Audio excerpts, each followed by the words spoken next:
નમસ્કાર વિદ્યાર્થી મિત્રો, આજે ધોરણ 11 વિષય અર્થશાસ્ત્ર અને અર્થશાસ્ત્ર વિષયની અંદર ચેપ્ટર નંબર 3 જેનું નામ હતું માંગ, જેને આપણે અંગ્રેજીમાં કેવું હોય તો ડિમાન્ડ કહી શકીએ.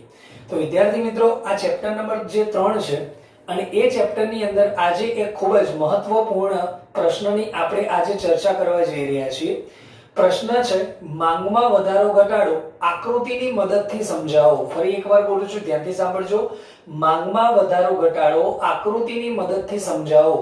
તો વિદ્યાર્થી મિત્રો, પરીક્ષાની અંદર આ પ્રશ્ન તમને 3 ગુણ માટે પૂછાય અને આમ જોવા જઈએ તો આ પ્રશ્ન પહેલી પરીક્ષા હોય કે પછી બીજી પરીક્ષા હોય કે પછી વાર્ષિક પરીક્ષા હોય, આ ત્રણે પરીક્ષાઓની અંદર સૌથી વધારે વખત પૂછાતો જો કોઈ સવાલ હોય તો આ કહી શકાય. એટલા માટે વિદ્યાર્થી મિત્રો, આ પ્રશ્ન તરફ આપણે વધારે ધ્યાન પણ આપીશું અને પુનરાવર્તન પણ વિદ્યાર્થી મિત્રો આ પ્રશ્નનું આપણે વધારે વખત કરીશું. તો હવે આપણે જોઈએ વિદ્યાર્થી મિત્રો, માંગમાં વધારો ઘટાડો એટલે શું? તો સૌથી પહેલા આપણે એના અર્થથી શરૂઆત કરીએ છીએ. તો માંગમાં વધારો ઘટાડો એટલે એવું કહી શકાય કે જ્યારે વસ્તુની કિંમત સ્થિર રહેતા, ફરીથી બોલું છું, વસ્તુની કિંમત સ્થિર રહેતા અન્ય પરિબળોની અંદર જ્યારે ફેરફાર થાય, વસ્તુની કિંમત સ્થિર રહેતા અન્ય પરિબળોની અંદર ફેરફાર થતા માંગની અંદર જે ફેરફાર આપણને જોવા મળે તો એ ફેરફારને આપણે વિદ્યાર્થી મિત્રો કહીશું માંગમાં વધારો ઘટાડો.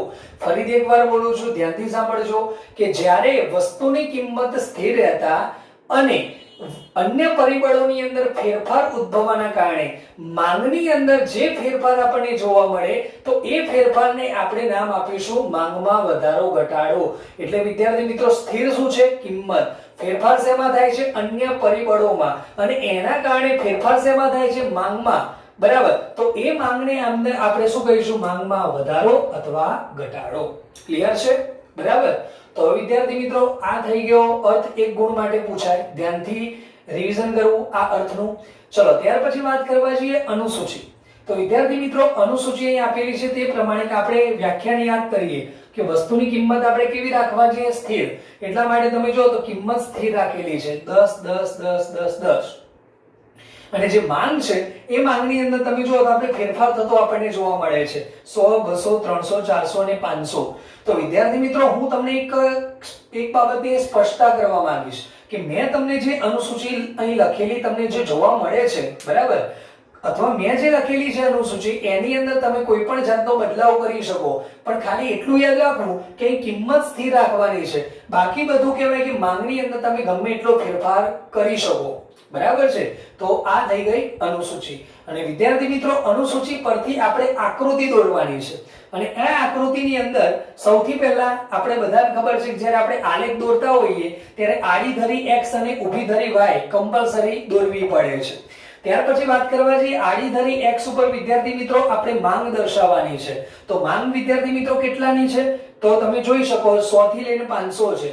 પણ આપણે સમજાવવા છે વધારો ઘટાડો, એટલા માટે આપણે માત્ર ને માત્ર 3 એકમોને ધ્યાનમાં લેવાના છે, એક 100 300 અને 500 ને.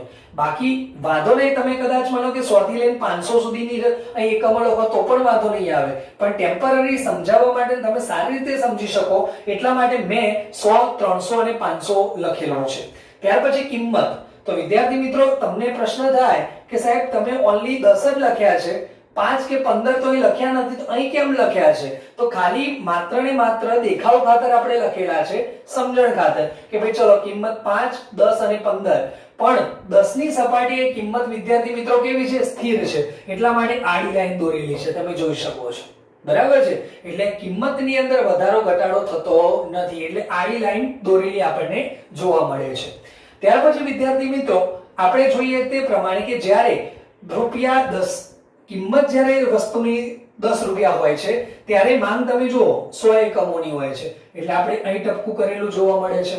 ત્યાર પછી તમે જુઓ કે વસ્તુની કિંમત ફરતી 10 રૂપિયા છે તો માંગ કેટલા એકમોની છે? 300 એકમની, તો અહીં ટપકું કરેલું છે.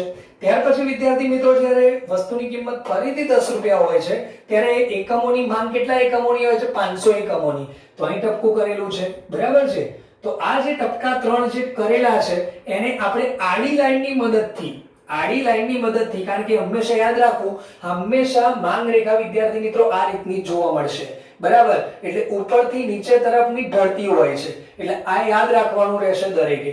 એટલે આ માંગ રેખા વિદ્યાર્થી મિત્રો આપણે દોરેલી છે, એટલે આ ત્રણ બિંદુઓને એટેચ કરીને જોડીને 3 માંગ રેખા આપણે દોરી છે. ત્યાર પછી આ માંગ રેખા દોર્યા પછી આપણે એ માંગ રેખાને નામ આપવાના છે, બરાબર? જેમ કે કહેવાય કે નામ આપવાના છે, જેમ કે આ વચ્ચેની જે રેખા છે તેને આપણે ડીડી નામ આપીશું. ત્યાર પછી આ જે છે એને D1 નામ આપીશું, અને આ જે માંગ રેખા છે તેને D2 માં આપણે નામ આપીશું. અને ત્યાર પછી આ જે રેખાઓને આપણે જે બિંદુઓથી એટેચ કર્યા છે તો એ બિંદુઓને આપણે નામ આપવાના છે. એકનું નામ રહેશે A, બીજાનું નામ રહેશે B અને ત્રીજાનું નામ રહેશે C, બરાબર? એટલે આને આપણે નામ આપીશું વિદ્યાર્થી મિત્રો A, B અને C. અને ત્યાર પછી આપણે બધા જ જાણીએ છીએ કે આ બાજુ તરફ ઢળે તો એ ઘટાડો દર્શાવે, આ બાજુ તરફ વધે તો એ વધારો દર્શાવે છે. તો તેમ છતાં પણ તમને હજુ પણ ખ્યાલ ના આવ્યો હોય તો સમજૂતીની અંદર હું તમને બરાબર સમજાવવાનો પ્રયત્ન કરીશ. તો વિદ્યાર્થી મિત્રો સમજૂતી તરફ આપણે આગળ વધીએ છીએ. તો સમજૂતીની અંદર આની અંદર એમ લખવાનું છે વિદ્યાર્થી મિત્રો, ધ્યાનથી સાંભળજો કે x ધરી પર આપણે શું દર્શાવ્યું છે, કાં તો એમ લખવાનું છે, શરૂઆત આ રીતે કરવાની છે કે ઉપરની આકૃતિમાં જોતા જણાય છે કે અહીં આપણને x ધરી પર વસ્તુની માંગ અને y ધરી પર વસ્તુની કિંમત દર્શાવેલી જોવા મળે છે. ત્યાર પછી એવું કહેવાય કે અહીં કોઈ પણ વસ્તુની જે કિંમત આપણને જોવા મળે છે એ કિંમત જે 10 રૂપિયા છે એ 10 રૂપિયા એ દરેક પરિસ્થિતિમાં વિદ્યાર્થી મિત્રો શું જોવા મળે છે, આપણને સ્થિર જોવા મળે છે. તેની અંદર વધારો પણ થતો નથી, તેની અંદર ઘટાડો પણ થતો નથી. તો વિદ્યાર્થી મિત્રો અહીં 10 રૂપિયાની જે કિંમત છે એ દરેક પરિસ્થિતિમાં શું જોવા મળે છે, સ્થિર જોવા મળે છે. માંગમાં ગમે એટલો વધારો ઘટાડો થાય છે પણ કિંમતમાં વધારો ઘટાડો થતો નથી. એટલે એને સ્થિર કરવા માટે આપણે આડી લાઈનની મદદથી એને સ્થિર દર્શાવેલું આપણને જોવા મળે છે. ત્યાર પછી વિદ્યાર્થી મિત્રો આગળ થોડાક વધીએ. જ્યારે માંગ, સમજો બરાબર, હવે આપણે વારંવાર કિંમતને આપણે બોલવાનું નથી કે ભાઈ કિંમત આટલી છે તો માંગ કેટલી થાય, કારણ કે કિંમત તો સ્થિર છે એટલે આપણે વારંવાર એને બોલવાની જરૂર નથી. હવે વિદ્યાર્થી મિત્રો આપણે માંગમાં કેટલો વધારો થયો, કેટલો ઘટાડો થયો એ જ આપણે બોલવાનું રહેશે. હવે સમજો બરાબર, જ્યારે માંગ 300 એકમની હોય છે, સમજો બરાબર, જ્યારે માંગ 300 એકમની હોય છે ત્યારે કહેવાય કે આપણને B બિંદુ પ્રાપ્ત થાય છે. કયો બિંદુ પ્રાપ્ત થાય છે? B બિંદુ, જે D1 માંગ રેખા પર આવેલું છે. ક્યાં આવેલું છે? DD માંગ રેખા પર આવેલું છે, જેને આપણે નામ આપીશું મૂળ માંગ રેખા. ફરીથી એકવાર બોલું છું, ધ્યાનથી સાંભળજો. જ્યારે વસ્તુની માંગ 300 એકમની હોય છે ત્યારે આપણને B બિંદુ પ્રાપ્ત થાય છે, અને આ B બિંદુ DD માંગ રેખા પર આવેલું જોવા મળે છે. હવે તમને પ્રશ્ન થાય કે DD શું છે વિદ્યાર્થી મિત્રો? તો D નો મતલબ થાય છે ડિમાન્ડ. શું થાય છે? ડિમાન્ડ. માટે આપણે સિમ્બોલ દર્શાવેલું છે D. તો DD માંગ રેખા આપણને જોવા મળે છે, જેને આપણે કહીશું મૂળ માંગ રેખા. ક્લિયર છે? કારણ કે આના આધારે આપણે નક્કી કરીશું વધારો થયો કે ઘટાડો થયો. ક્લિયર? એટલા માટે આપણે એને શું નામ આપીશું? મૂળ માંગ રેખા. ચલો ત્યાર પછી આગળ થોડાક વધીએ. ત્યાર પછી વિદ્યાર્થી મિત્રો માંગ 300 થી ઘટીને 100 એકમની થાય છે. જ્યારે વસ્તુની માંગ 300 એકમથી ઘટીને 100 એકમની થાય છે ત્યારે આપણને A બિંદુ પ્રાપ્ત થાય છે. કયો બિંદુ પ્રાપ્ત થાય છે? A બિંદુ. અને જે D1 માંગ રેખા પર આવેલો છે. ક્યાં આવેલો છે? D1 માંગ રેખા પર આવેલો છે. અને ત્યારે આ માંગ રેખા, સમજો બરાબર, ત્યારે આ માંગ રેખા મૂળ માંગ રેખાથી, ત્યારે આ માંગ રેખા મૂળ માંગ રેખાથી ડાબી બાજુ, કઈ બાજુ? ડાબી બાજુ નીચેની તરફ ઢળતી જોવા મળે છે, જે માંગમાં શું દર્શાવે છે વિદ્યાર્થી મિત્રો? ઘટાડો દર્શાવે છે. બરાબર? હવે વિદ્યાર્થી મિત્રો આગળ થોડાક વધીએ.